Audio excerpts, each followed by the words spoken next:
I'm Brittany Lewis with Forbes Breaking News. During a Senate Environment Committee hearing on Wednesday, Senator Dan Sullivan spoke with Martha Williams, the director of the Fish and Wildlife Service. The Alaska Republican pushed her about the agency's history of delaying energy infrastructure construction.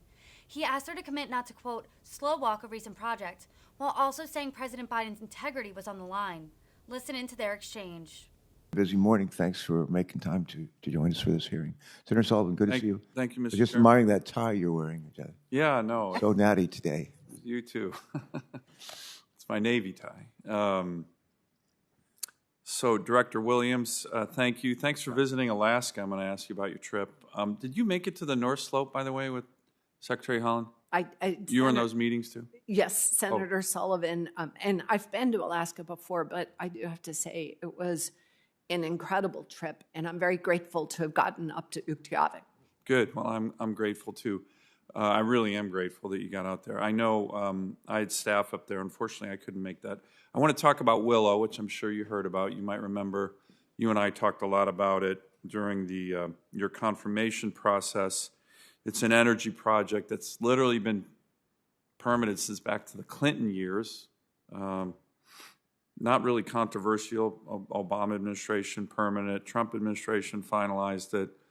Now with the need for more energy, particularly given the Russian invasion of Ukraine and the impacts on our country, there has been a commitment directly actually from President Biden to me and Senator Murkowski when I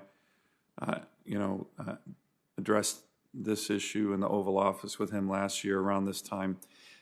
It's got full support of the community in Utqiagvik, as you know, AFN, Alaska Federation of Natives. I mean, this is as widespread support as possible. All the unions, national unions, have weighed in, and the commitment that I was understood very recently, a senior Biden administration official said they're going to make this supplemental EIS by the end of this quarter. That's still on time. But you guys actually have a role to play on the biological opinion, the BIOP. And, you know, not under you, but Fish and Wildlife Service is infamous for using its entire statutory limit deadline for slow rolling BLM on some of these issues. I'm not saying you've done it, but that's a history. Can you commit to me that the Fish and Wildlife Service will not use any stall tactics to further delay the Willow project? These are hardworking men and women in my state. This project will create thousands of jobs. We've already missed 3 construction seasons. The reason for this commitment by the end of this quarter from the president and his team is to make sure we don't miss another construction season. People need to work. Can I get your commitment on that BIOP? I know you're tracking it closely. Senator Sullivan, first, I just want to thank you for your home state hosting us and in such a warm, welcoming fashion. Great people. That's why I get angry in this committee, because unfortunately, a lot of the Biden administration officials and decisions are crushing my great people. But I'm glad you saw them. They're wonderful. Utqiagvik, as you saw, is very pro-resource development. I was shocked by Deb Haaland's record of decision 72 hours after she got back from Utqiagvik saying the people wanted to shut down NPRA. Don't even get me going on that. But yeah, they're great people. I'm glad you agree. So, Senator Sullivan, yes, I would never expect the Fish and Wildlife Service to slow walk anything. I know that we are a cooperating agency with BLM on this project. Right, but you can delay it if we don't get the BIOP decision in a timely fashion. I can commit to the Fish and Wildlife Service working expeditiously and always within the law and the consultation here, and I hear you and understand its importance. Great. It's not just important to me. The President of the United States made a commitment to me and Senator Murkowski and our late, great departed Congressman Don Young. So it's important to us, important to all the unions, important to the Native people. President's commitment is on the line, right? Integrity of the President of the United States directly, not one of his staffers, not one of his cabinet members, the President. So I hope we can all commit to that. Let me just ask you here, I'm going to put a picture up. It's you, actually. You remember that? That's at Cold Bay. Let me show the chairman. Now, that relates, and that's Deb Holland. That's Director Williams right there. That's Is obviously... she about to go for a dip? I mean, it's This like is- she's right there. so, Mr. Chairman, if it's okay, I'm going to go a little long on this question, but it's a really important question, if you don't mind. Director Williams, that's you at Cold Bay, and you're going up that ladder.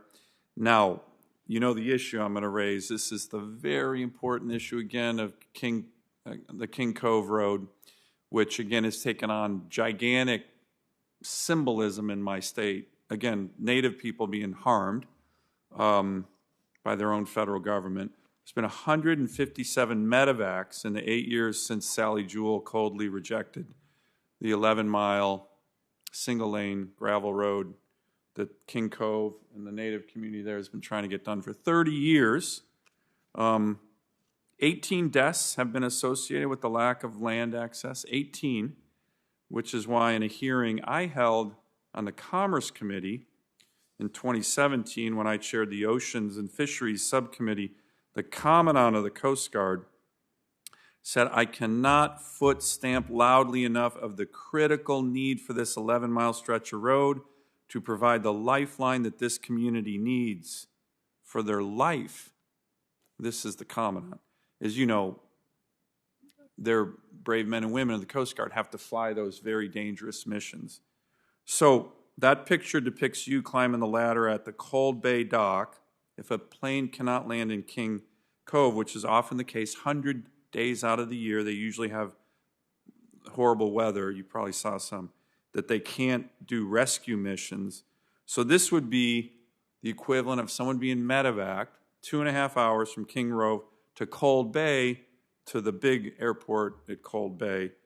And I mention that because could you imagine if that was snowy or freezing weather, or you were 8 months pregnant or in terrible health or a senior, to get up that ladder, right? You did it. Looked like it was a nice day there. But it's hard to do, even on a nice day. So what were your impressions? I know you and you want to talk about great people. Utiavik has great people. The King Cove people are just the best. They're incredible. By the way, they're all veterans, Mr. Chairman. All these Native communities, highest rates of military service of any ethnic group in the country, Alaska Natives and Lower 48 Indians. So patriotism runs so deep in these communities. But what were your impressions, and are you getting ready with the Secretary to make a recommendation to finally, after 30 years, support a simple single-lane gravel road between King Cove and Cold Bay? So if you're pregnant at 9 months and there's a medevac, you don't have to climb up that ladder. Senator Sullivan, thank you for that question, and I understand the importance of this issue, and I know that you care very deeply about it. Everybody in Alaska does. It's very interesting. Democrat, Republican, Native, non-Native. If you ask the average Alaskan citizen, what do you think about the King Cove Road? Everybody will know what it is, and that's out on the Aleutian Island chain, as you know, way the heck out there. Well, I think a few things in your question, and one, I want to be very polite and respectful, but I am glad that I got to take my extra tufts and that they made it into the photo. But and I'm sorry, I just had to say that. I hope those were made in America, not in the China. Saw the photo, and I'm glad. Very much glad that I got to go to King Cove, go to Cold Bay, and indeed climb on that ladder.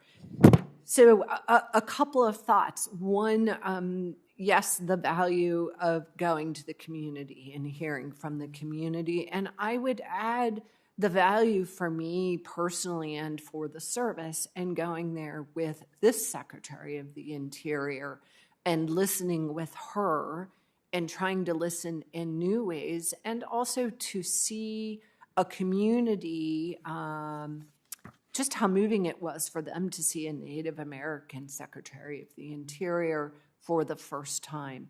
and thus Well, I an hope this Native ability- American Secretary of the Interior treats the Native people of my state with respect. So far, with all due respect to Secretary Holland, she hasn't been doing that. So it's great that she has that background, but the true test of how she cares about the Native people is the actions she's going to take. So, and this is a big test. So is Willow. So Senator Sullivan, then to the question, one, as you know, this is an ongoing litigation.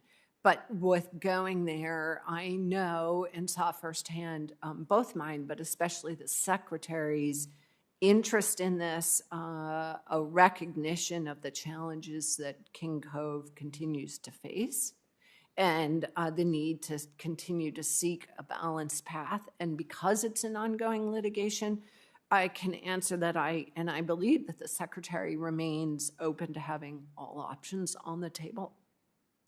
But, Mr. Chairman, if I may, and I'm sorry. We're going to have this is to a wrap really up important- very soon, My please. final question.